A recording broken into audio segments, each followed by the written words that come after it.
યુવતીને પ્રેમજાળમાં ફસાવીને દુષ્કર્મ આચરનાર નકલી આર્મી જવાનની અમદાવાદમાં ધરપકડ કરવામાં આવી। આરોપ છે કે હર્ષિત ચૌધરી નામથી મુસ્લિમ યુવકે યુવતીને ટાર્ગેટ કરી લવ જેહાદમાં ફસાવી દુષ્કર્મ આચર્યું। સાથે જ આર્મી જવાન બનીને મોહમ્મદ શહેબાઝે અનેક યુવતીઓને ટાર્ગેટ કરી। જમાલપુરમાં રહેતા આરોપીએ ભારતની જુદી જુદી યુવતીઓને પ્રેમજાળમાં ફસાવી।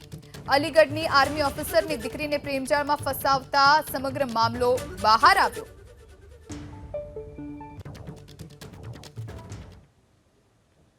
ફરિયાદીએ ફરિયાદ દાખલ કરાવતાની સાથે અમે જે તપાસ હાથ ધરી એ તપાસની દરમિયાન ગુનો લગભગ એક અઠવાડિયા પછી ડિટેક્ટ થયેલું અને ડિટેક્ટ થયા પછી જે આરોપી એની જે સામે આવ્યો છે આરોપી એ આરોપીની ધરપકડ પછી ઘણા એવા ખુલાસાઓ થયા જેના ઉપરથી બીજો એક ગુનો અમારે દાખલ કરવો પડ્યું ફોર્જરીનું।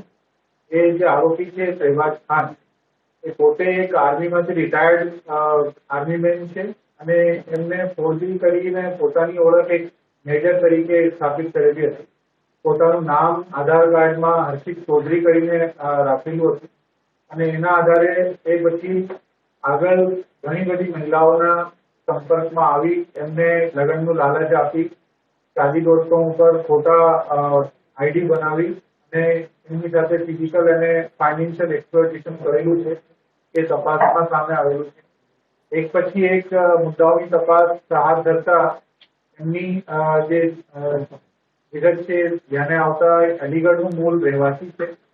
2015માં આર્મીમાં જોડાયેલો હતો સ્પોર્ટ્સ કોટામાં અને પછી ત્યાંથી એને અલગ અલગ જગ્યાઓ નોકરી કરેલી જેમાં સિલીગુડી, જમ્મુ કાશ્મીર અને આર્મીમાંથી પણ એમને મેડિકલ ગ્રાઉન્ડ ઉપરથી કાઢી મૂકવામાં આવેલો હતો। હાલતો અમે આર્મીમાં પણ ચકાસણી કરી તો આર્મીમાંથી પણ આ વિગતો બહાર આવી છે કે ત્યાં પણ આર્મીના રૂલ્સ રેગ્યુલેશન્સ અને જે ડિસિપ્લિન છે એમનું વારંવાર ભંગ કરતા જણાઈ આવેલું હતું। ત્યાં આર્મીમાં પણ એમને રિગરસ ઇમ્પ્રિઝનમેન્ટની 3 દિવસની ઇન્ટરનલ ઇન્ક્વાયરીના આધારે સજા થયેલી હતી અને જે સોશિયલ મીડિયા સાઇટ છે એમનું લગાતાર એક્સેસ કરતો હતો જે આર્મીના રૂલ્સ મુજબ બેન્ડ છે। છતાં એને પછી સજા પછી કન્ટિન્યુ રાખવામાં આવ્યું પરંતુ એમની પ્રવૃત્તિ એમ ચાલતી રહી। પછી મેડિકલ ગ્રાઉન્ડ થયું અને એમને આર્મીમાંથી કાઢવામાં આવ્યું। એમના સાથે રાખીને અમારી ટીમ અલીગઢ પણ જઈને આવી તપાસ ત્યાં પણ આપી। એમને જ્યાં જ્યાં ખોટા દસ્તાવેજ અને પુરાવા બનાવ્યા પોતાની આઈડી બનાવવા માટે આધાર કાર્ડ, પેન કાર્ડ એ બધા પણ અમે ત્યાં સુધી પહોંચ્યા છીએ। સાથે બેંકમાં પણ એમને પોતાનું બેંક એકાઉન્ટ જે છે ખોટા પુરાવાના આધારે ખોલાવડાવ્યું હતું એ પણ અમને વિગત ધ્યાને આવેલી છે। સાથે સાથે એર ટ્રેવલના અમારી પાસે બહુ પુરાવા આવ્યા છે જે એર ટ્રેવલ પણ એમને પોતે ખોટા નામથી જાણે કે હર્ષિત ચૌધરીના નામથી કરેલું છે। સાથે જે મહિલાઓ છે મહિલાઓની સાથે એમનો સંપર્ક કેળવવા માટે Shaadi.comની ઉપર એ પ્રકારની આઈડી બનાવતો હતો કે હું અપરિણિત છું અને હિન્દુ છું। તો ઘણી મહિલાઓ જે અપરિણિત હોય અથવા તો બીજી રીતે એના સંપર્કમાં આવવા માંગતી હોય તો એને ટાર્ગેટ કરીને એમનું એને ફાઇનાન્શિયલ એક્સપ્લોઇટેશન પણ કરેલું છે અને ફિઝિકલ એક્સપ્લોઇટેશન પણ કરેલું છે। એવી જ એક વિગત જે છે અલીગઢમાં પણ ધ્યાને આવેલી હતી અમારે।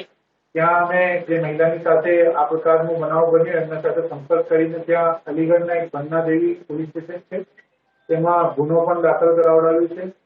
અત્યારે અમારી પાસે એક ચોરીનો ગુનો, ફોર્જરીનો ગુનો અને બંના દેવી પોલીસ સ્ટેશનમાં ગુનો દાખલ થયો છે। સાથે સાથે મલ્ટિપલ ફોર્જરીઝ એમને કરેલી છે જે આપને મેં વિગત જણાવી છે પ્રમાણે એના આધારે ભવિષ્યમાં પણ એમના વિરુદ્ધનો ગુનાઓ વધારાના દાખલ થશે એવી અમારી તપાસ ચાલી રહી છે।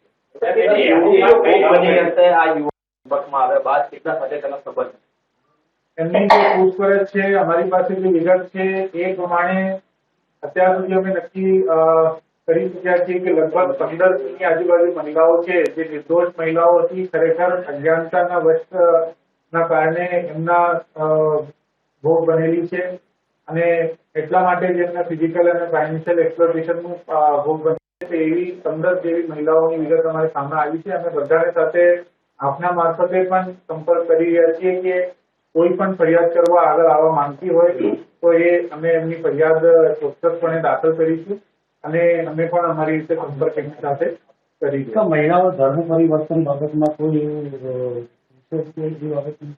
જે બન્નાદેવી પોલીસ સ્ટેશનમાં જે ગુનો દાખલ થયું છે અલીગઢમાં, એમાં જે મહિલા ભોગ બનેલી છે સ્ટેટમેન્ટમાં આવી વિગત જણાવી છે કે એ પોતે જ્યારે એમની સાથે સંબંધ કેળવ્યો ત્યારે હિન્દુ રીતિ રિવાજ મુજબ વિવાહ કરેલું હતું, પરંતુ જ્યારથી એમની સાથે લગ્ન કરેલા ત્યાર પછી એમના એકદમથી